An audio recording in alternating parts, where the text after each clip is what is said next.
Dealings with the Dead, number 68. Before I get into that, I had forgot what a surplice was.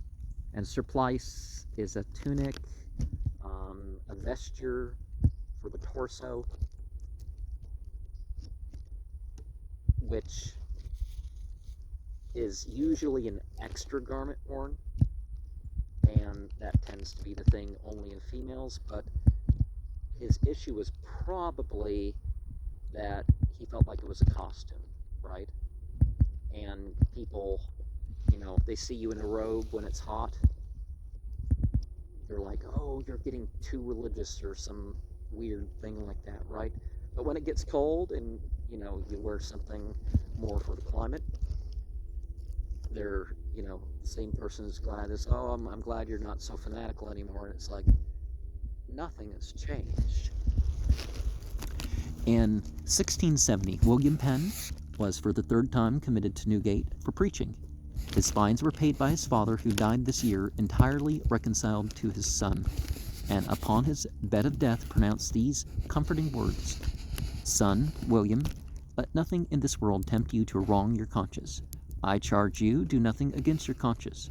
So will you keep peace at home, which will be a feast to you in a day of trouble. Penn inherited from his father an estate yielding about £1,500 per annum. About this time, he wrote his seasonable caveat against popery, though he knew it was the faith of the Queen and his good friend, the Duke of York. Shortly after, he traveled in Holland and Germany. In 1672, he married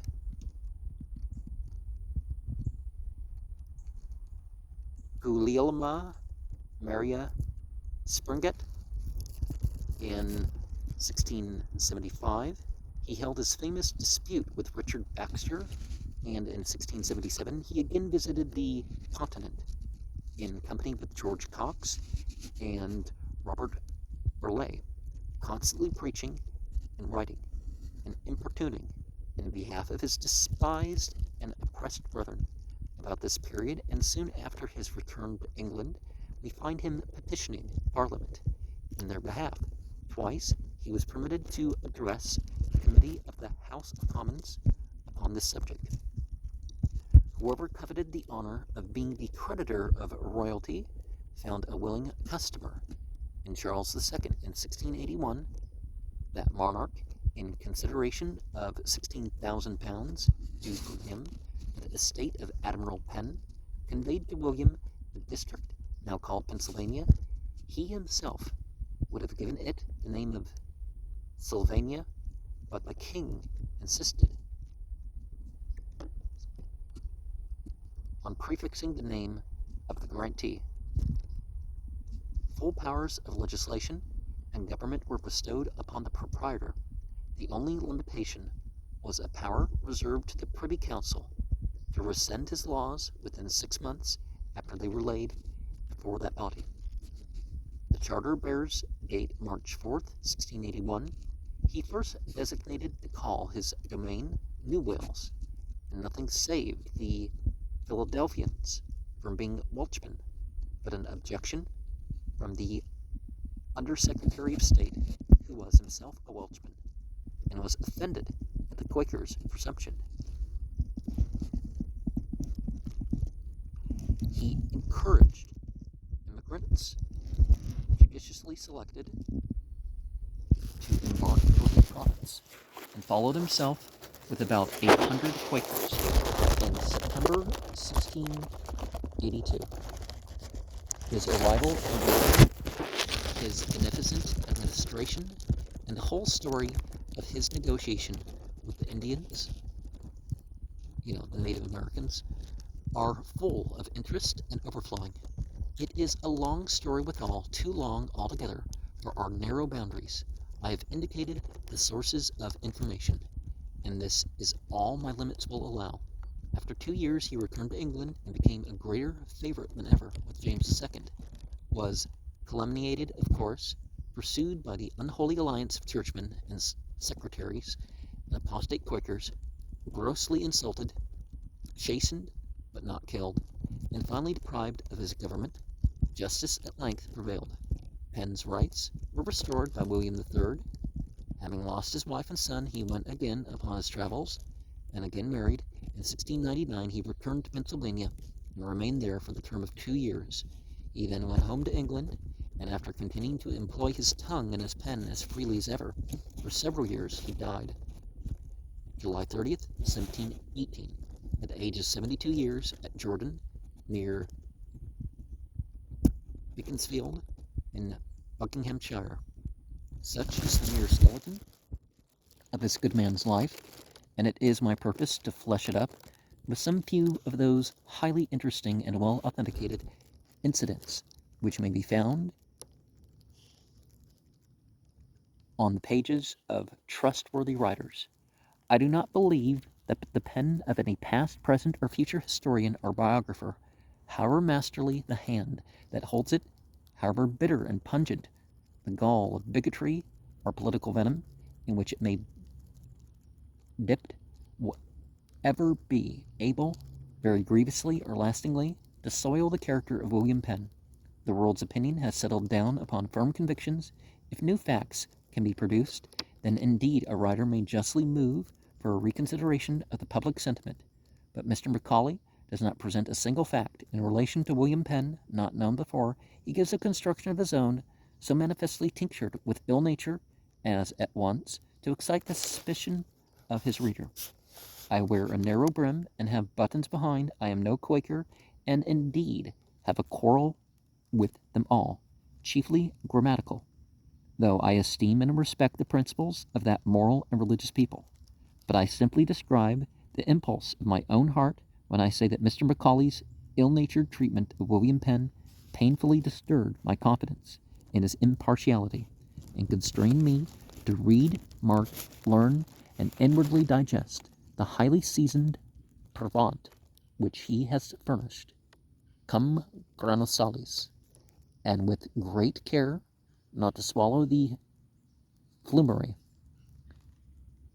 Scotchmen have not always written thus of William Penn, and the sentiments of mankind now and hereafter, if I do not strangely err, will be found embodied in the concluding passage of an article in the Edinburgh Review, volume 21, page 462.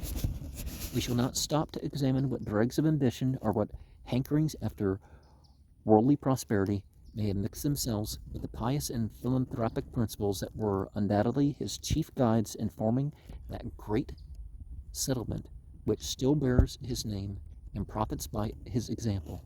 Human virtue does not challenge nor admit of such a scrutiny, and it should be sufficient for the glory of William Penn that he stands upon record as the most humane, the most moderate, the most pacific of all governors. All this may be enough for his glory, but there are some simple touching truths to be told of William Penn, and some highly interesting personal details, which, though they may have little about them in accordance with the ordinary estimate of glory, will long continue to envelop the memory of this extraordinary man with a purer and a milder light. I know no better mode of concluding the present article than by presenting a few extracts from the valedictory letter of William Penn to his wife and children, written on the eve of his first visit to Pennsylvania, September 1682.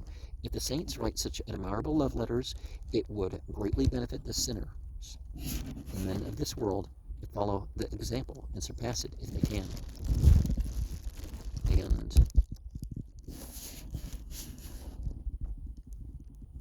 well, let's see what's said before we say something. My dear wife and children, my love, which neither sea nor land nor death itself can extinguish, nor lessen toward you, most endearingly visits you with eternal embraces, and will abide with you forever. My dear wife, remember thou wast the love of my youth, and much the joy of my life, the most beloved, as well as most worthy of all my earthly comforts. And the reason of that love was more thy inward than thy outward excellencies, which yet were many. God knows, and thou knowest it. I can say it was a match of Providence's making, and God's image in us both was the first thing and the most amiable and engaging ornament in our eyes. Now I am to leave thee, and that with not known, for I shall ever see thee the more in this world.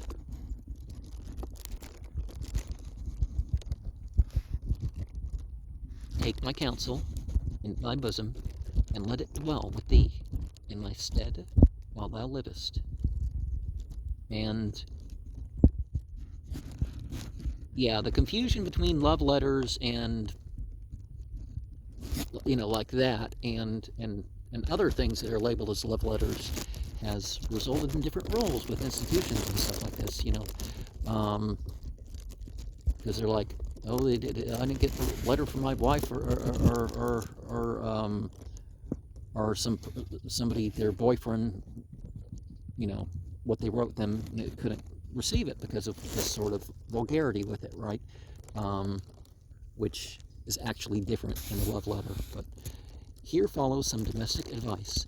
Pen then proceeds. And now, my dearest, let me recommend to thy care, my dear children, abundantly beloved of me, as the Lord's blessings and the sweet pledges of our mutual and endeared affection, above all things endeavor to breed them up in the knowledge and love of virtue, and that holy plain way of it, which we have lived in, let the world in no part of it get into my family. And something left out from the quote, from their learning be liberal, spare no cost, for by such parsimony all is lost that is saved, but let it be useful knowledge, such as is consistent with truth and godliness, not cherishing a vain conversation or idle mind. Some words left out. I recommend the useful parts of mathematics and so on, but agriculture is especially in my eye. Let my children be husbandmen and housewives. It is industrious, healthy, honest, and of good example. Some words left out. Be sure to observe their genius, and do not cross it as to learning. Some words left out. I choose not they should be married to earthly, covetous kindred, and of cities and towns of concourse beware. The world is apt to stick close to those who have lived and got wealth there. A country life and estate I like best for my children. I prefer a decent mansion of £100 per annum, before £10,000 in London are such like place in a way of trade. He then addresses his children, and finally his elder boys, in the following admirable strain, honorable alike to his understanding and his heart. And as for you, who are likely to be concerned in the government of Pennsylvania, I do charge you before the Lord God and his holy angels, that you be lowly, diligent, and tender, fearing God, loving the people, and hating covetousness.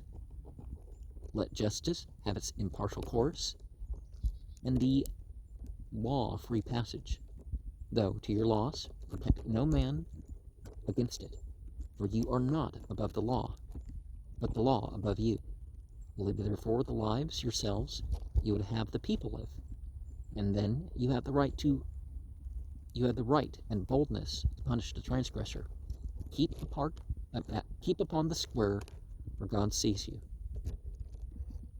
Therefore do your duty, and be sure you see with your own eyes, and hear with your own ears.